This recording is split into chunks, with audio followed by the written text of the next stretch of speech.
Coming up on Access Tech Live. The next evolution of Windows with AI. An app to help you navigate more easily and cross roads safely. And what are CoPilot+ PCs and how do they stand out? This is Access Tech Live with Stephen Scott and Mark Aflalo. The latest in tech and accessibility every week. Follow us now and get involved at Access Tech Live. Hey everybody, welcome along to another Access Tech Live with me, Stephen Scott. Mark is off this week, but sitting in to help me along the way is Ramya Amnuthan, host of Kelly and Ramya, hosting herself today, I believe, later today on Kelly and Ramya. Hey, hey Kelly. Which hey one Ramya, am how I? are you? Goodness I'm me. doing well, Which one do we Stephen. get? You said to have fun. Clearly, we've started already. How's it going? The fun has begun. Yeah. Listen, I'm good. How are you? It's nice to be here with you today. I'm doing well, thanks. Talking tech. Yes, it's going to be interesting. You kept me on, but I won't get to say too much. I think that's a good idea to get me started with the tech stuff. Okay. Well, I do want to ask you, I have a question to ask you a little bit later. We're going to get to a question of the week a little bit later on in the program, but I'm looking forward to your answer to that as well. Coming up on the show today, we have lots to talk about. Microsoft, as you heard at the top, introduced new CoPilot+ PCs. But what are they all about? Well, Mark caught up with Microsoft's Jason Brommet, and they will be diving into those, plus the next generation of Windows with AI. Yes, artificial intelligence. Don't you just love hearing about that? It's not like anybody else talks about it, so we should. Plus, we'll learn about a new navigation app called Oko that is coming to Canada next month. Ramya and I are going to chat about that in a few moments' time. But first, let's kick off with this week's headlines, which Mark has rather helpfully prepped up for us. Now, Access Tech Live headlines. Intel and AMD have just announced new chips that are set to revolutionize the way we use our PCs. These chips are designed specifically for CoPilot+ PCs, which are computers that use AI to assist users in their daily tasks. The new chips promise significant improvements in performance and efficiency. They're engineered to handle the demands of AI-driven applications, ensuring that your computer can keep up with the most advanced software. This means faster processing, better multitasking, and of course, smoother overall performance. What makes these chips stand out is their focus on integrating AI into everyday computing. Not just about raw power, they're about making your computer smarter with AI capabilities built into the hardware itself. CoPilot+ PCs can offer real-time assistance, predictive suggestions, and even enhanced security features. Fun fact, did you know that some robots can not only vacuum your house but also spy on you at work? Yeah, imagine you're at your desk sipping on your third cup of coffee for the day and there's a robot quietly zipping around the office. But it isn't just any robot, it's a government spy bot. The Canadian government has introduced a new surveillance robot that's prowling federal offices. Its job? To monitor public servants and ensure everything's running smoothly. Sounds like something out of a dystopian novel, right? But it's happening right now. These robots look like robot vacuums with a little stub on the top. They're equipped with cameras and sensors to keep an eye on things, aiming to boost security and efficiency. While the idea is to enhance workplace safety, it's making some public servants a little bit uneasy. They're worried about privacy and wondering about just how much Big Brother is watching. The government's goal is to test these bots and see if they can prevent issues before they escalate. But let's be real, it's a bit creepy to have a robot sniffing around you at work while you're actually trying to get your job done. iMessage is getting a cool upgrade with iOS 18 that makes it even better to share links. With the upcoming iOS 18 update due this fall, iMessage is set to get a nifty feature called link card previews. This means that when you share a link, it won't just be a boring URL anymore. Instead, you'll get a preview card that shows a snippet of the content complete with images and even text. This update aims to make conversations more engaging and, of course, informative. Instead of having to click on every link about and to see what it's about, you can get a quick glimpse right in your chat, and it's perfect for sharing articles, videos, or even shopping links without interrupting the flow of your conversation. It's a small update but impactful change that's a reminder how Apple continues to innovate, focusing on the details that make a big difference in how we communicate every day. Technology is making it easier for visually impaired people to cook up a storm in the kitchen. GE Appliances is stepping up its game to make life a bit easier for visually impaired consumers. They've introduced new features that improve accessibility, ensuring everyone can navigate their kitchen with ease. The initiative includes appliances with voice control and audio cues, which means users can interact with the fridge, oven, dishwasher through spoken commands. Imagine telling your oven to preheat while you're busy chopping veggies or getting a verbal update on your laundry cycle. It's all about making making everyday tasks simpler and more inclusive. GE's move is a big deal for the visually impaired community, offering a level of independence that wasn't possible before. By integrating these features, they're not only selling appliances, they're enhancing lives. This accessibility push is a significant step forward, showing how technology can break down barriers and create a more inclusive world. AI technology has achieved something pretty remarkable by restoring the voice of former Spirit Airlines CEO Ben Baldanza. The innovative tech is giving people a new way to communicate, even after losing their ability to speak. Known for his tenure at Spirit Airlines, Baldanza has lost his voice. Thanks to advancements in AI, his voice has been digitally reconstructed. Now, it's not just a generic voice, but one that captures his unique tone and manner of speaking. It's like a digital resurrection of his vocal identity. The process involves using AI to analyze recordings of his voice, then creating a synthetic version that can be used for communication. This new technology is groundbreaking, offering hope to those who have lost their voices due to illness or injury. It's a very cool development that has significant milestones in AI's potential to improve lives. It's not just about mimicking speech, but restoring a part of a person's identity. The ability to communicate is fundamental, and this tech is bringing that back for many who have thought it was lost forever. Starting next June 2025, the European Accessibility Act mandates enhanced accessibility for products and services across the EU. This directive aims to harmonize national laws benefiting both businesses and disabled and seniors, and it covers items like computers, smartphones, e-commerce, and ATMs, requiring compliance with specific standards. The EAA reduces trade barriers, lowers costs, and opens new market opportunities. Businesses must assess their accessibility measures and create an action plan to ensure compliance. Those are your headlines in tech and accessibility this week. Thank you, Mark. And also happy birthday to Mark as well. It was his birthday yesterday. Yeah, and you know, the funny thing is, Rami, I was on a video call with him yesterday. I was chatting to our producer, Michelle, before the show. She said in the background there were loads of happy birthday balloons and loads of stuff. And I thought, if only I had some way of describing the background of his image at the time, and I would have known it was his birthday. But I had no idea. Well, that's where AI will come in soon. Mm-hmm. Yeah, exactly. That's right.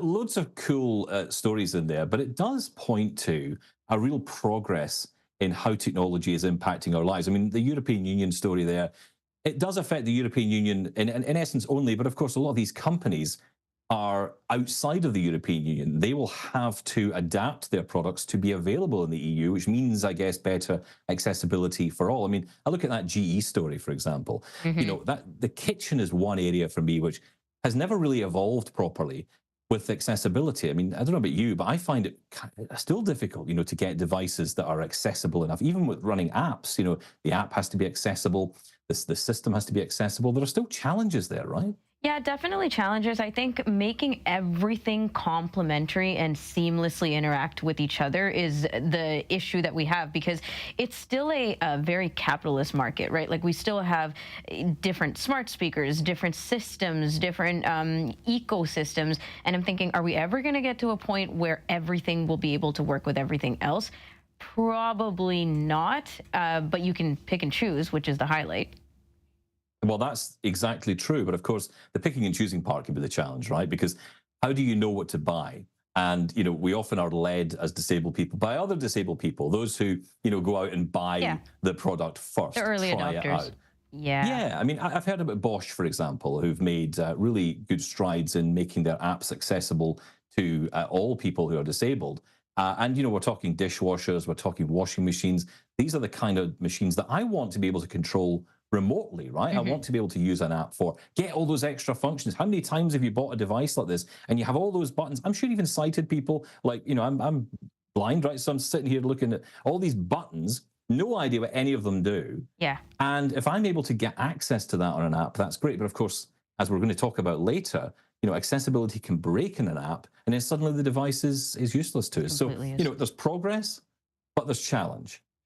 And one of the challenges, we heard it through the threads of some of these headlines, is the privacy, right? Like, obviously we want the convenience, but when we're choosing, like going back to the choices and the options, what helps us make those decisions? Sometimes it's privacy concerns, like that bot in the offices, no thank you. And then there's the AI voices, right? Where AI can completely emulate your voice and your identity. But then I'm thinking, where does all that information come from? Should we be worried? Obviously, it's headed in the direction where we need it to for accessibility, but there are still humongous privacy concerns. Okay, Rami as a cynic. Okay, that's fine. Now we know. Just saying. All right. I meant it all lightheartedly, obviously. Let's get to a question of the week, because I want to get this out there, and I want you to think about this, Ramya, because I'm going to ask you this question a bit later. With so many new gadgets coming out each year, it can be hard to keep up. So what is the most life-changing tech gadget you've ever bought, and why? That is a tough question. I know it is a tough question, but we've already had some great answers. We'll get to those later, and to yours, Ramya, and to mine as well. Get in touch with us, connect with us on all the usual platforms at Access Tech Live. Email us, feedback@accesstechlive.com as well, and get involved. Coming up, we're discussing the Oko app, an app leveraging AI to revolutionize the pedestrian experience for visually impaired people, plus the future of Microsoft Windows and CoPilot PCs. All that coming up on Access Tech Live. Access Tech Live to come. Get involved and have your say at Access Tech Live on social media. We'll be right back.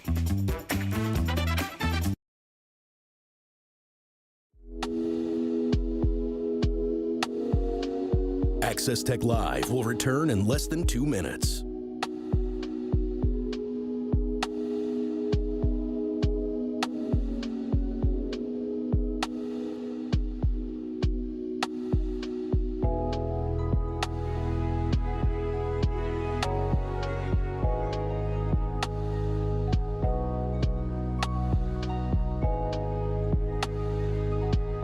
Access Tech Live is in a commercial break.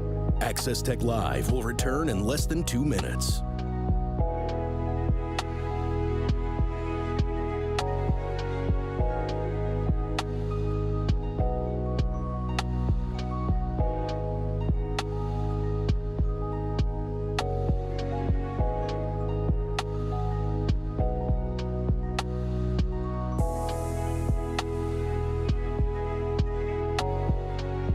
Access Tech Live is in a commercial break. The show will return in less than a minute.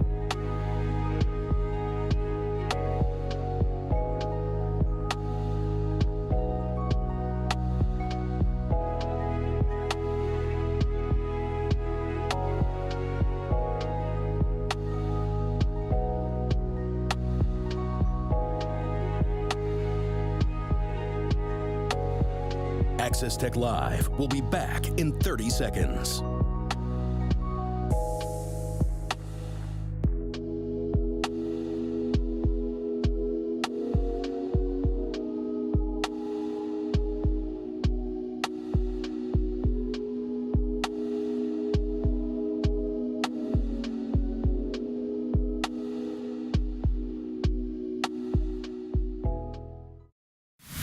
This is Access Tech Live.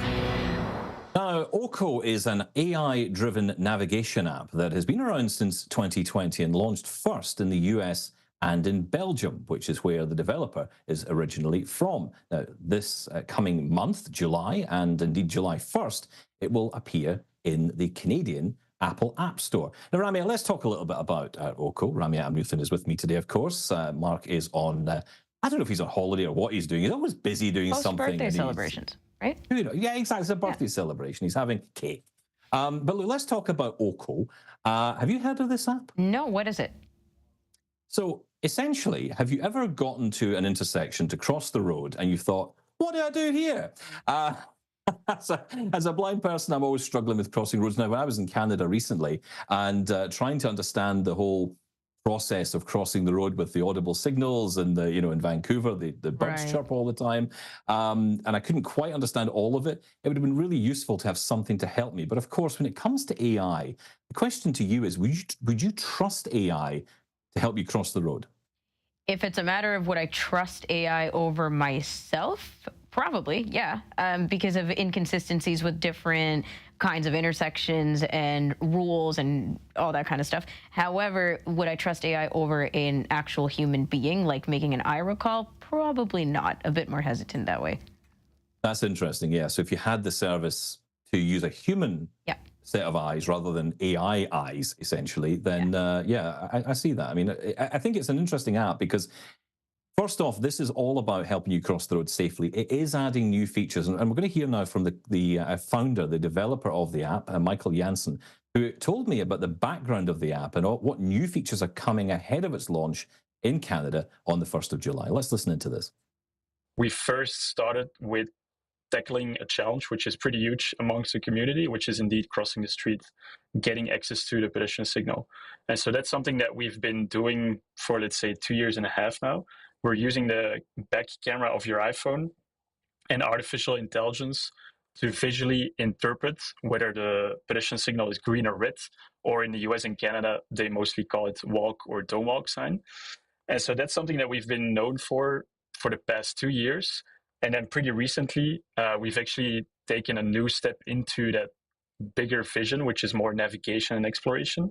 And so actually what we've developed is, and what we're actually still developing, is accessibility maps. Because if you think about general maps, Apple Maps, Google Maps, Blind Square, or any kind of maps, most of them are tailored for cars. So there's no real navigation app that is like bottom up built for helping pedestrians navigate, let alone people that might have different needs, of course. And so that's ultimately our main focus, to really help pedestrians navigate cities. And so in that perspective, we actually see maps and AI working pretty closely together. So what you can expect from the Oko app today, and it's only in the US, and then coming in Canada beginning of next month, and then in some few other regions where we're available at the same time, beginning of July.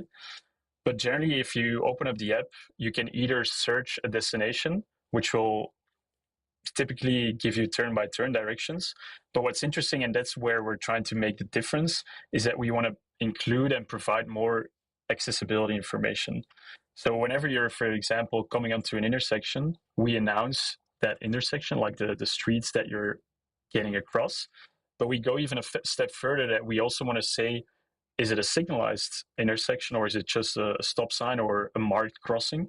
And so the beautiful thing about having both that navigation aspect is that if you come to a signalized intersection, for example, all you need to do is tilt the phone. So raising the phone will trigger the camera to come on and the AI to look for pedestrian signals. So it's a beautiful integration between like getting turn by turn, navigating, and whenever you do feel that you need access to, for example, a pedestrian signal, you can just take out your phone, and tying both the navigation and the AI is what we hope, of course, a very seamless way of navigating and helping you around. It's really important because to understand that this is a new version of this app as well, right? You're getting the navigation features as well. And I think that combination is going to be really interesting. Yeah, it's interesting. It's helpful. Like a lot of the details that he explained in that clip, right? Like turn-by-turn navigation, being able to ask the AI questions about what type of intersection it is that you're coming to is all fantastic, Stephen. My questions are really around the assumptions that the AI or the app is going to make before you actually approach and get real-time information. So because all around Canada, but honestly, just to say within Toronto, there are so many different kinds of intersections and traffic controls or APS working, not working. Like there's just a lot of nuances. So even as a traveler who isn't using anything for advanced tools other than your white cane, maybe, you got to pay close attention. And I wonder how much you'll get thrown off if you have to keep resetting yourself when you approach an intersection. Well, this is something I actually spoke to Michael Janssen about, and I asked him about this. He actually said that the commonalities that exist across Canada actually helped him in the development of this app. Let's hear more from Michael on this. The beautiful thing about Canada is that like the lights are somehow similar as we see them in the United States. So in terms of the AI, there hasn't been much changes. Although, of course, and that's within any other market that we're already in, you can never simulate everything. So you will always end up with like maybe a very old intersection that has a light that our app unfortunately doesn't support. So it's some sort of like also relying on users to feed us some feedback on like, okay, Oko is working here and not there. And that's basically how we can iterate and make the application better. Now, one other thing to mention is that there is a fantastic award that these guys received, which is quite a prestigious award. That is the Apple Design Award. They managed to get this, and it's pretty significant, Ramia, because it's important, I think, for other developers to see the work that's being done in this space for disabled people. Yeah, and the collaboration, because I do use Apple Maps much more than Google Maps on my phone, and I know that there is a long way to go for ideal, but so much improvement, especially for walking in the latest iteration of Apple Maps. So I'm loving the collaboration and the notes that everyone's taking on each other. Okay, so you're going to go download it then on July 1st? I think so, yeah. Yeah, I'm very intrigued.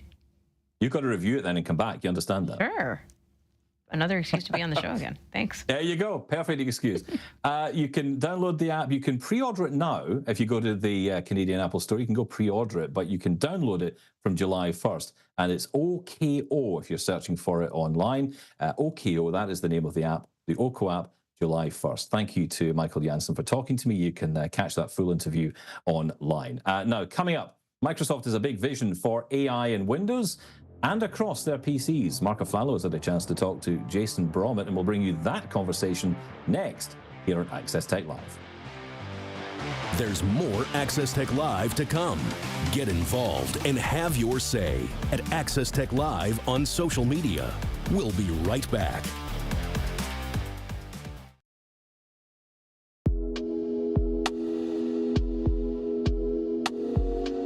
Access Tech Live will return in less than 2 minutes.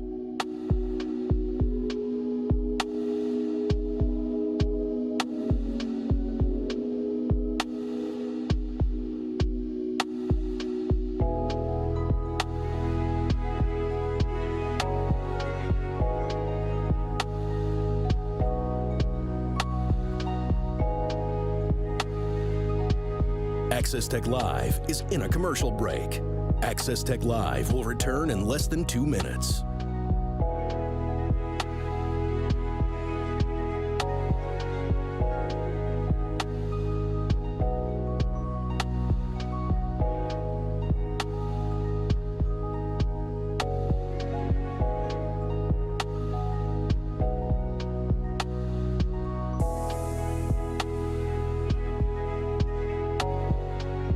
Access Tech Live is in a commercial break. The show will return in less than a minute.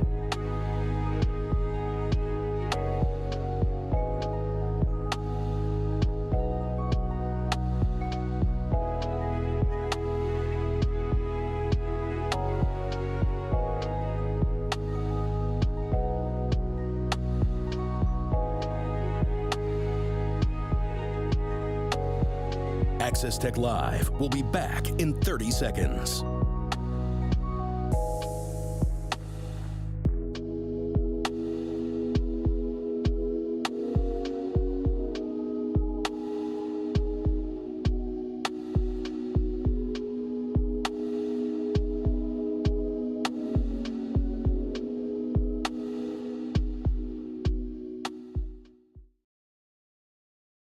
Now, back to Access Tech Live. Now we're back on Access Tech Live. Now, you might remember a couple of months back, Microsoft unveiled its next version of Windows, which set the stage for AI to appear everywhere. Well, this past week, these new computers and new versions of Windows have been making their way to consumers. Mark Aflalo sat down with Microsoft's Jason Brommet to talk all about their vision for the future of Windows and their new CoPilot+ PCs. Jason Brommet, thank you so much for taking the time to join us. It's nice to have you back. It's great to be back, my friend. Great to see you again. It's been a while since we've been in touch. So many things going on. New CoPilot+ PCs.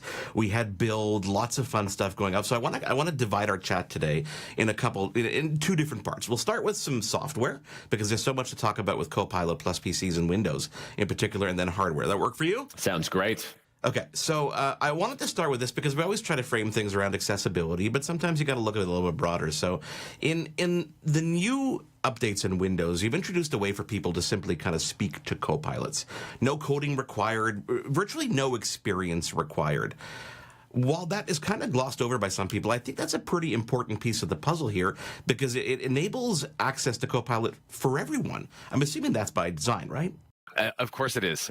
Listen, you and I've talked, I'll say, a number of times on this, which is inclusive by design, is one of the things that we operate as a core tenet at Microsoft. Whether that's a hardware conversation or a software conversation, it's a principle by which we operate. Obviously, I'll say with all of the amazing transformation and innovation in the AI space, it's about how do we create natural interactions between humans and computing devices of its various shapes and forms. And so Copilot is just another interaction opportunity, I'll say, for us as humans.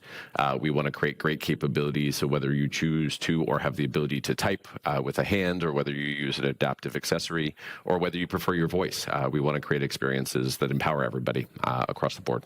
And it definitely does that. And I think that what we're seeing, and I want to bring your brain back a bit. Think about 5 years ago for a second. You know, this whole generative AI wave that we're in right now. While Microsoft has been a partner with OpenAI for quite some time, you as just a regular everyday Jason Brommet, could you have seen this coming at this speed? Listen, generative AI is what is taking the headlines, has got everybody's attention. But AI is not new. Like, this is a 50-plus year journey. It's just been, frankly, in lab environments and sort of in more incubated experiences. The speed and the acceleration to which generative AI has become accessible to everybody is the most fascinating piece of it. There's a number of charts floating around. I think the official stats is ChatGPT hit 100 million users in 3 months. And so, again, I think it's a natural reflection of where we are as an economy, I'll say as individuals, which is technology is more accessible. It is also more ingrained in who we are. And so I think it's a great reflection of just the speed to which this generative AI experience has become available to all of us, but the speed at which we've adapted to it. And I think it's an amazing reflection of human ingenuity and human aspiration to use technology in incredibly different ways to do the things that we need to do in the course of our lives. What I love about it is the way in which different people, different companies, different developers put their different spin on it. And the way Microsoft has done it and will be doing it is a very frictionless way, in my opinion. It's a way that really does aid in our everyday lives in some way, shape, or form. It's not like, here, this is in your face, do it this way. It's like, you can do your own thing, and we're going to be here along the way, which, again, is a perfect example of why you call it Copilot, right? So if you look at everything, let's say, for example, you look at some of the new announcements, like the live captions, co-creator, restyle, et cetera, et cetera. Well, these are just scraping the surface. How do you decide as an entity, and I know this is a real big question there, how do you decide what makes the cut when it comes to the time and effort? Because every little feature, every little thing that happens by design with AI or without AI takes a lot of time and manpower. So how does that decision happen? I won't profess, I'll say, to be on the inner workings of all of the engineering decisions that are made. Okay. But hey, I think about it this way, which is, one, trying to anticipate. That is, I'll say, feedback from consumers, from our commercial businesses. It is absolutely work that our research and development teams do to say, where is computing going next? And listen, we can ground that in a lot of, I'll call it, practical realities, which is, how are people interacting with technology today? What are the features, the functions that people are aspiring to? And in many ways is, even more broadly speaking and holistically speaking, which is, how do we reduce barriers? And I think, to me, that is the most interesting piece of it, which is, how do we create experiences that open access to all? In a world where we are massively multicultural, with individuals with diverse abilities, those barriers of language and linguistics and voice and input devices is just changing so dramatically. And so we want to be able to create experiences that just bring all of that together, and frankly is really helping to bridge, I'll call it, that divide that we often see between individuals and the devices that they want to interact with. Now, you mentioned something about, customer feedback and listening to your client base. And Microsoft's big client base is business, obviously, but there's a large consumer base out there as well. And, we follow the news, and I don't want to put you on the spot here. And there's been a lot of chat about recall. Before we dive into why it's not making the cut for this first generation of CoPilot+PC's, can you explain to users the intention behind recall and what it's for? Because I was excited about this feature. I'm still excited about it, and I think that when it does become available, which is what's great about this new model of putting features out when they're ready, is that we'll get them when they're ready. So explain to the audience what Recall is and where we're at with the situation now. Yeah, listen, the easiest way that I think about this, and I'll put it very much, I'll say in a first-party experience, meaning my lived experience. We always have these moments in time where we want to go find that last document, that last file, that last browser, whatever the case may be, that last experience. Finding information is not something that we as humans get a lot of energy out of. It's frankly a somewhat exhausting and frustrating experience. And so the idea and the principle in behind Recall was the ability to build basically that explorable visual timeline of what it is that you've been working on. Obviously, from that point of view, is the ability is ensuring that it was protected and encrypted and stored and managed locally on those CoPilot+ PCs. And so we wanted to be able to create that experience for people to be able to go back easily and find that reference point, right? And be able to do that in a very natural visual way, because sometimes file names aren't always, I'll say, logical. And so that visual reference was really an empowering experience to be able to go back over your timeline to say, where is that file or that document or that web page that I was looking at, and be able to find it very quickly. And so for me, similar to you, I'm super excited about it, right? The ability to go back in time and find things very quickly. I hate having to search. I really do. It's just one of those frustrating experiences.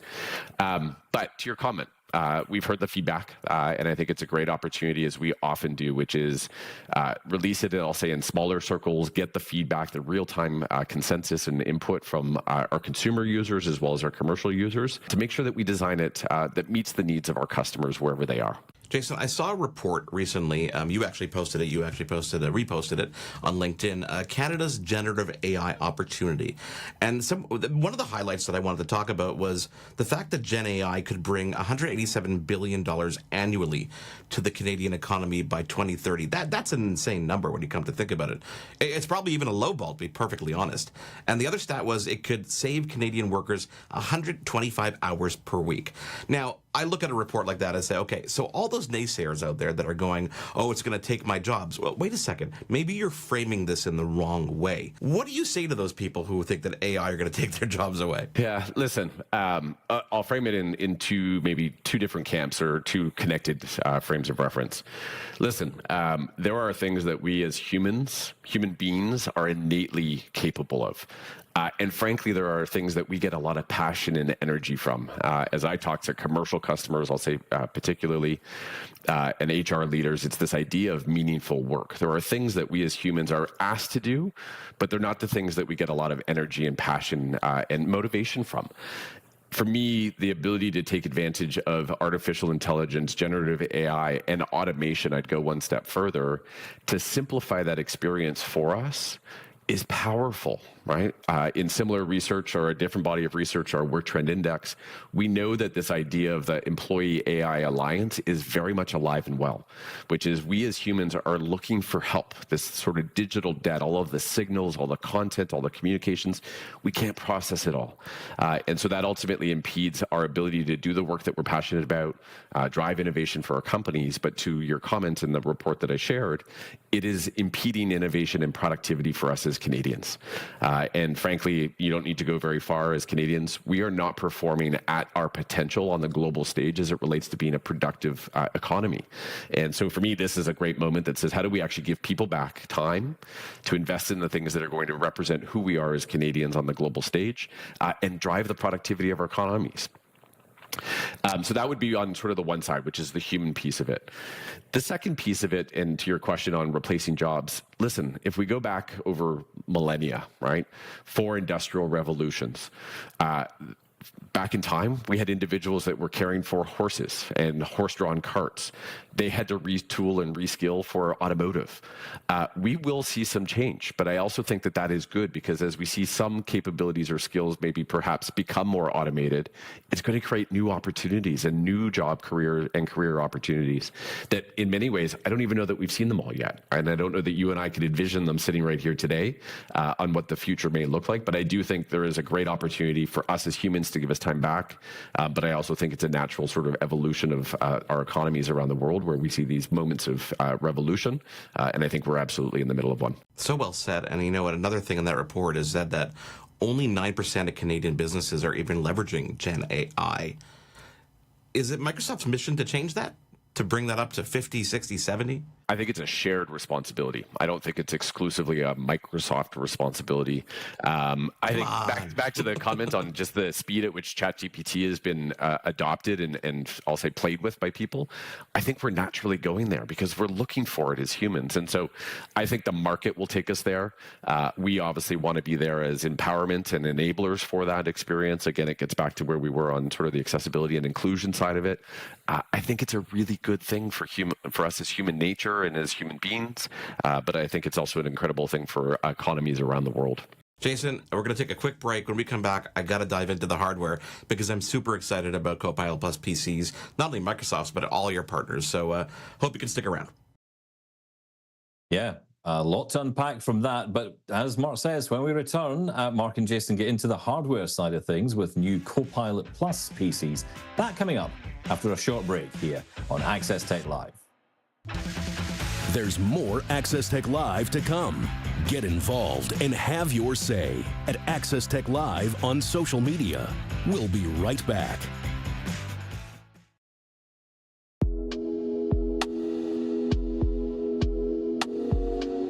Access Tech Live will return in less than 2 minutes.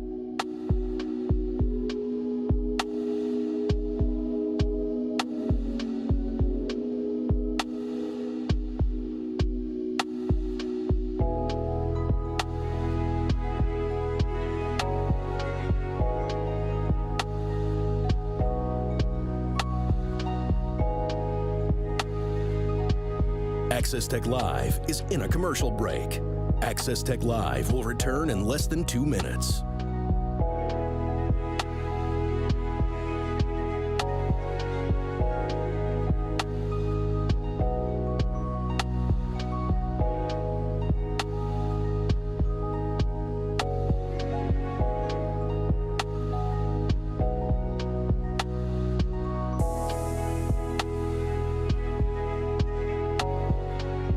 Access Tech Live is in a commercial break. The show will return in less than a minute.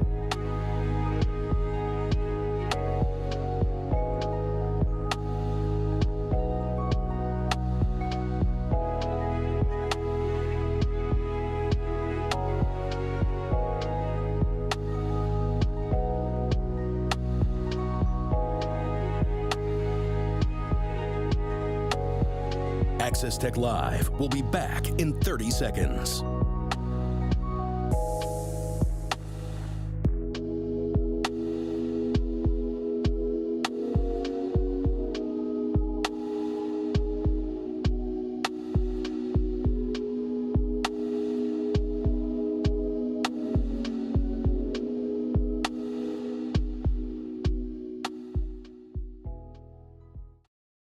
Back to Access Tech Live. And we're back on Access Tech Live. Now, Microsoft announced a new class of hardware called CoPilot+ PCs. And while Windows will be getting major overhauls, so will this new class of PCs with AI at its core. Mark talks about this with Microsoft's Jason Brommet. Jason, let's get into the hardware of things here. CoPilot+ PCs. You're putting Copilot in the name of these computers, and I'm guessing there's a big reason for that. It's an amazing time. And as I think about just the technology evolution that's happening around us, this ability to bring sort of this supportive experience and this everyday AI assistant alongside us in everything that we do, whether that be software and services or whether that be hardware, we want it to be accessible to all. And so that really underpins sort of this natural experience of these CoPilot+ PCs that we announced a couple of weeks ago, which is bringing AI right to the experience. You know, some of the, you look at what Microsoft does. I always tell people this story. I say, Microsoft comes out with a Surface laptop, and, hardware isn't the core of Microsoft's business. You look at the overall, balance sheet at the end of the day, it's obviously software. But you guys make incredible machines that I think are really probably just a blueprint for other companies to say, hey, here's how we intend you to do it. You know, kind of like Android does. You know, they say, here's our phone, here's our Pixel. You know, now go ahead and make it better. And I love that you are empowering other companies and partners to get on board and do things differently. Let's talk about some of the accessibility considerations that go into the design of the latest devices. We see it all over the place, like, you know, larger print keyboards. Are there other ones that kind of come to your attention or pop the top of mind that you're like, oh, that's a perfect example? Yeah, listen, let me start. Obviously, CoPilot plus PCs is, I'll say, a market capability. And we're going to see incredible devices and are seeing incredible devices coming from our OEM partners. But let me start with and talk about Surface. For us, Surface has always been built to empower everyone, and these devices are really no different. We've really built, I'll call it, adaptability into the fabric of our hardware, and then obviously I'll say the software that is connected, so that they're mutually, I'll say in many ways, inclusive by design. So maybe I'll start here. One of what I think is incredibly powerful, and again in that sort of sense of inclusiveness, is the haptic touchpad. This is the most inclusive touchpad on the market, and again, it's really this fusion of our software and our hardware development teams coming together to create great experience. But it allows consumers to use the touchpad with different parts of their limbs. It could be their palms, it could be their feet, it could be, I'll say, traditional, I'll say, input digits as we think about it. The motor in the touchpad basically delivers this incredible sort of tactile feedback that simulates the feeling of physical clicks or taps, giving a more natural and intuitive and immersive experience when you're using a device. The second one you touched on, which is inclusive keyboards, and the Surface Pro Flex keyboard comes in an optional bold key set version, which offers larger, bolder font, high contrast, and brighter backlighting to illuminate the keys and improve visibility. And so many of us, I'll say, have those moments where we're working in low light environments, but there's also individuals that are, I'll say from a visibility point of view, need those higher contrasts or those larger bold fonts. And so again, this sort of idea that says innovation for few becomes usability for many, you can think about just a diverse set of experiences that we want to unlock with the Surface Pro keyboard. And then the last one I'll touch on, and you and I talked about this once upon a time or a little while ago, which is our adaptive accessories. Our next-gen Surface AR devices are compatible, obviously, with our adaptive accessories. And so things like the adaptive mouse, which is a compact mouse created for those with difficulty using, I'll say, a traditional mouse, or anybody that wants to be able to customize a mouse unique to their needs. And so being able to create, again, this great fusion of software and hardware to deliver an incredible experience for our users is what it's all about. Now, you mentioned earlier before we took a break about NPUs, and I want to go into processors for a second here. You know, other companies, don't need to name names, build their own silicon. They have gone down that road. Microsoft has never, I mean, yes, they dabbled in it, but you rely heavily on partners. And this generation of CoPilot+ PCs, at least this first generation, uses new Snapdragon Elite and Plus processors on the Surface devices. How does that impact the performance?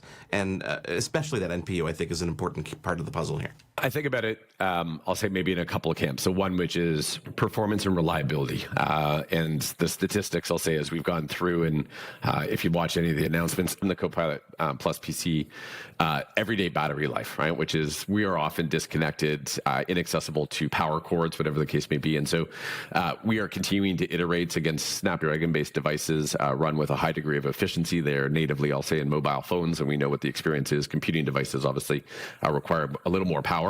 And so being able to create great experiences, I'll say natively, and I'll say the traditional computing experience. The second big piece, which is, I'll say, very closely related to the AI software sort of evolution that we're in the midst of, is the hardware evolution. And frankly, the introduction of the NPU, as it's called, or the neural processing unit. Think about it no more, and not to make it all big speeds and feeds, which is a second chip that you can offload capabilities to. Right, we're used to GPUs, I'll say, and most people will have a frame of reference of that. NPUs now enable you to bring those AI experiences directly into the hardware. And so you can now, I'll say, access those AI capabilities without necessarily being connected. And so again, we know we have those moments where we are not in moments of connectivity, whether that be less so these days on airplanes, but it could be at the cottage. I was talking to somebody last week around remote working in the summer, and what does that look like? We now can bring those AI experiences naturally into the device without having the dependency on cost or on cloud, which at the same time, we also know cloud computing requires huge amounts of compute. And so if we can offload some of that and do so in an economic and environmental way, bringing it right to the PC, that's exactly what the MPU is all about. Yeah, and privacy also comes into play there too, because it's on device. 100%. You don't have to worry about your information going anywhere. As you said, you can be in the cottage with no connectivity and still get the benefit of all those features, which is kind of cool. These past couple of weeks, we're seeing the availability finally of these new CoPilot+ PCs. What do you hope users take away from the launch? I'm sure you've been hands-on for a couple months now since build, obviously, but what do you hope the users take away from it? Listen, I think it's, I think about it in two sort of, I'll say two camps. One is the hardware and the performance and the experiences. Listen, there's nothing more frustrating than those moments in time where it's like you're trying to crank through whatever it is you're trying to do for work or for school, and you lose battery power. And so one, we want to deliver a great performance-based experience for our users. The second, which is bringing the AI experiences to life. You talked about the CoPilot key, which is really bringing sort of AI to the foreground for everybody, changing the way that we interact with the machines, creating more inclusive experiences for everyone. But being able to do different things. We had talked about Recall again, which is an AI-powered experience. We're not shipping it immediately, but those are the experiences. We want to go create the what's next and create different experiences, one that excite and delight users, but also enable us to get things done faster and more effectively as humans. Because again, the one thing that's most finite for all of us is our time. And if we can get a little bit back in everybody's life, it's a great thing. Are there any stories, you work with a lot of business partners, people who are adopting this early, people who are, creating new experiences. Is there any particular experience or use of Gen AI or any of the tools that you guys are creating? Because there's so much more on the server side that we honestly, I don't even understand half of them. Are there any experiences that you've seen been built that kind of like, oh my God, I can't believe someone did that because I never would have thought of it in that way? So one is, access to information, right? And again, as I think about us as humans and the things that we are innately great at and the things that we don't get a lot of energy from, being able to process high volumes of data is amazing. And computers are great at that. And so whether that be digitization of documentation and being able to look for exceptions in things like contracts, legal as an example, both legal divisions in companies, legal firms as an industry, legal schools, interestingly enough, is a very, I'll say, high adoption curve right now as we think about generative AI, because you think about just the volumes of information that they need to process. So that's, I'll say, a broad use case. The second one that I think is really, really interesting, which is this evolution from, I'll call it, AI experiences like Copilot to the evolution to agents, which is now it's not about us necessarily having to give instructions to it. It's actually its ability to recognize triggers and be able to then insert itself. So it's less about us having to proactively engage with it. It actually becomes proactively engaging with us. And so it's a rewriting of the relationship, I think about it, between us and machines to be more effective. And so I think about HR as a great example. Imagine in any large, I'll say, or any large or any company, we hire new people. Wouldn't it be amazing that says, hey, on day one of your new job, you get a automated notification from an agent that then introduces you to all the important things that are relevant on day one or in your first week of your job. And in a world where we are still, I'll say, in a flexible work environment, that's empowering, right? Which is, again, not having to go crawling through a whole bunch of different sites, be able to serve up a great list of, hey, here's all of your must go-to resources. That is the unlocking of generative AI plus automation to sort of get to this agent-based state that, again, I think makes things just easier for us as humans. And I think it's important to note there also context, right? It's contextual to that user's experience, their background, everything that company does, which is so cool.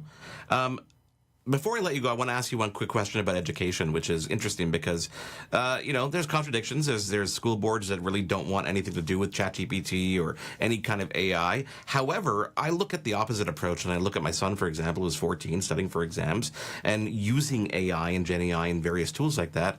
It's helping him study. It's helping him learn. He knows it's not a cheating tool. Don't go and try and get the answers because, number one, it's not always 100%.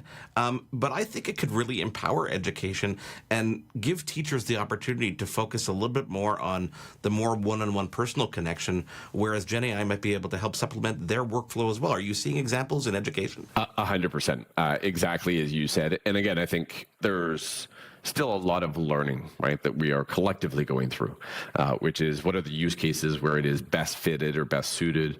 How do we adapt to it? But I think about it, to your comment on building new capabilities and new experiences. So remove some of the, I'll call it content pieces to introduce new experiences where it's more personal, being able to build different capabilities and different skills. There is this really cool piece of this, which is I also think it's a responsibility for education, because as we start to look at the skills that are going to be required for tomorrow, I often joke about this. I'll say in customer presentations, I get asked a lot, which is like, are the machines going to take over our jobs? And my short answer is no, at least not all of them. But somebody that knows how to use AI absolutely will. And so how we think about infusing generative AI and all those capabilities into the education environment is building the workforce of tomorrow. And so I think it's both, I'll say, a reactive, but also I'll call it a proactive responsibility for the education system as well. Is there any one thing that you are personally looking forward to in this AI revolution, just in what you guys are doing, that excites you to no end? I look forward to a moment where I'll call it that agent-based experience becomes more proactive. The idea of being able to accept or decline meetings for me, being able to respond to emails or short messages very quickly, where that natural experience gets even closer. So again, today it's super powerful. I use it literally all day long, but I'd love it to be a little more proactive. And so I think as we move to sort of this agent environment where we have a more proactive engagement, I think it's super cool. And I'm excited for sure. Jason, come back again anytime. Thank you for joining me. Absolutely. Jason Brommet there from Microsoft talking to Mark Aflalo. Coming up, with so many new gadgets coming out each year, it can be hard to keep up. Our question of the week this week is, what's the most life-changing tech gadget you've ever bought and why? Your answers after a quick break, right here on Access Tech Live. There's more Access Tech Live to come. Get involved and have your say at Access Tech Live on social media. We'll be right back.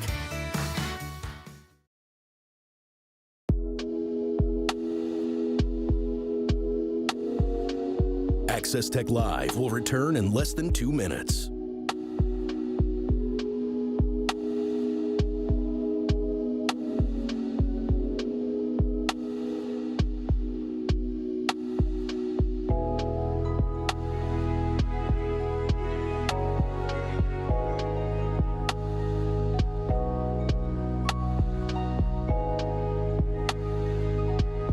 Access Tech Live is in a commercial break. Access Tech Live will return in less than 2 minutes.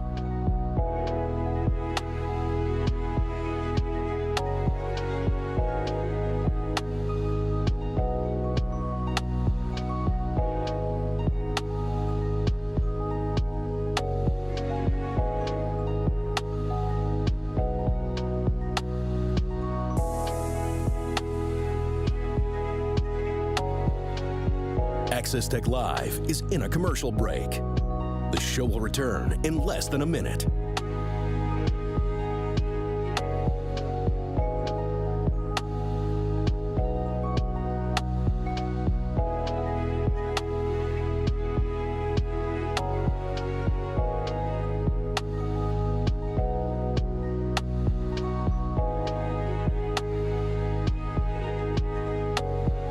Access Tech Live will be back in 30 seconds.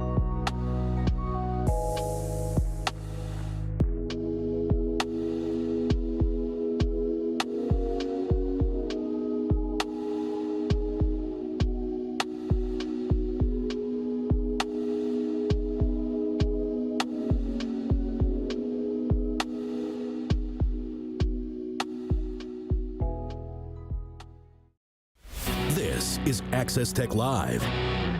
So our question of the week this week is, with so many new gadgets coming out each year, it can be hard to keep up. What is the most life-changing tech gadget you've ever bought and why? Look, let's get Ramya back in on this. We're going to go through some of the answers that people have sent in. Becky says, first off, the iPhone for me has been pivotal I'm looking forward to the wearable products to go along with the new Seeing AI.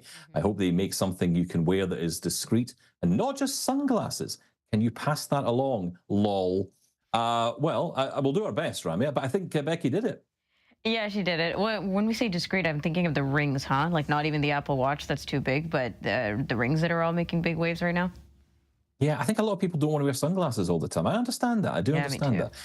Marissa says, the most life-changing tech gadget I've ever bought has to be a voice-activated smart home device like the Amazon Echo or the Google Home. Being able to control lights, adjust the thermostat, and even play my favorite music with just my voice has given me a level of independence I never thought possible. It's not just about convenience, it's about being able to manage my environment without needing physical assistance. Such an important point, how useful these devices are, even though they're mainstream, right? That's really good. I haven't explored too much into it, but I always feel inspired when other people talk about it this way.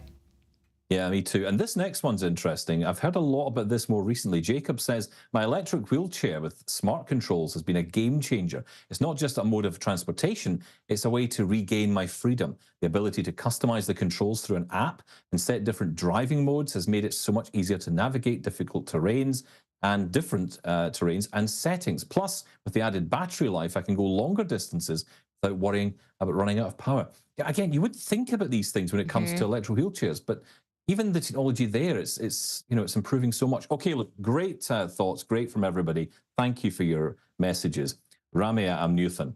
Yeah. What tech gadget has changed your life? It better not be an Apple product. It is an Apple product. Of course it is. And it's a wearable. So the AirPods, I think, and the reason why I think it's really life-changing is not just for the entertainment, as Becky said in her response, but really because wearing something hands-free and cord-free, right, cordless, and then being able to travel with it. And now with all the advancements of transparency mode and being able to noise cancel with that kind of thing, I really think it's been a game changer in terms of travel, orientation and mobility, having maps in my ear, not having to fiddle around with my phone and then, changes in audio, bringing the phone up to my ear, et cetera, et cetera.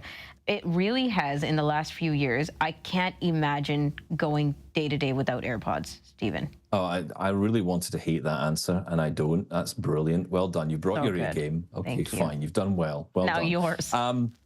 Yeah, well, look, I want to say iPhone, right? But actually, I've got in my hand here a brand new box, which has just arrived. It's the Logitech Keys to Go 2 brand new keyboard. Now, this is interesting. So it's a keyboard that attaches, well, it attaches via Bluetooth to your phone. And that, for me, is a huge game changer. Trying to type on that tiny screen with VoiceOver can be challenging. So for me, as someone who's blind, I want to be able to easily text input into that device. And this will hopefully help me to do it. Sounds absolutely brilliant. Listen, Ramya, thank you so much for coming on. Good luck on KNR today. You will excel, as always, I'm sure. That is it for us today. Thank you so much for being with us here this week. A big thank you to Jason Brommet, of course, from Microsoft. Ramya Amnuthan for replacing Mark's tiny, tiny shoes. And all of you at home as well. Thank you for watching. Thank you for feeding back. Keep your feedback coming to us. Feedback@accesstechlive.com is how you can get in touch with us. We will be back, Mark back with me as well, next week on another Access Tech Live. Have a great week. To Access Tech Live. Follow us online on all social media at Access Tech Live. Email us feedback@accesstechlive.com. Hosted by Stephen Scott in Glasgow and Mark Aflalo in Montreal. Live show director, Anastasia Spalding-Stenhouse. Technical director, Caitlin Robinson. Audio, James Kennedy. Live graphics and playback, Kingsley Juco. Graphics coordinator, Eliza Rocco. Integrated described video specialist, M. Williams. Supervising producer, Michelle Dudas. Produced in collaboration with Aflalo Communications, Inc. and Double Tap Productions. Copyright 2024, Accessible Media, Inc. An AMI original production.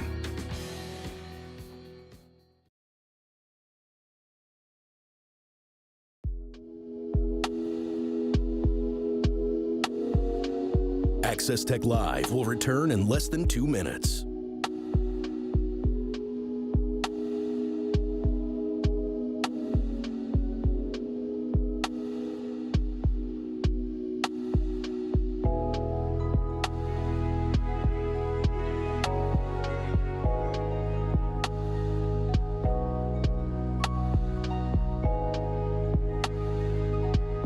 Access Tech Live is in a commercial break. Access Tech Live will return in less than 2 minutes.